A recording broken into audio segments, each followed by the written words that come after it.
Already ఉడికించి పెట్టుకున్నాను పప్పు. దీంట్లో పచ్చిమిరపకాయలు వేసి ఉడికించేసాను. ఇంకా పాలు, ఫ్రెష్ క్రీమ్ ఫ్రెష్ పెరుగు అనమాట.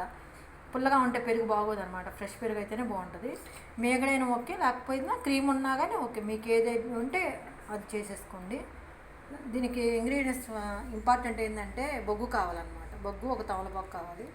ఎలా ప్రిపేర్ చే ఒక పలావాకు, నల్ల ఇలాచీ 2 వేసుకున్నాను. కొంచెం ఆవాలు వేసుకుందాం.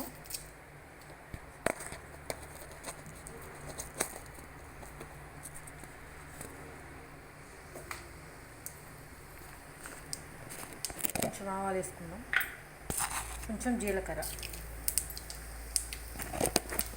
దీంట్లోకి వెల్లుల్లిపాయ వేయకూడదు అనమాట. మనమేమో పలావాకు వేసుకుంటున్నాం కాబట్టి వెల్లుల్లిపాయ వేసుకోకూడదు అనమాట. ఎక్కువ ఆ తాలింపు ఎక్కువ మాడకూడదు ఇది అనమాట. ఓకే, కరేపాకు వేసుకుందాం.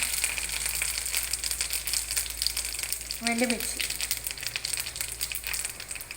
సన్నగా కట్ చేసిన ఆనియన్స్. లైట్గా ఫ్రై అయితే సరిపోతుంది. ఎక్కువ ఫ్రై అవ్వకూడదు అనమాట, మాడితే బాగోదు ఇది.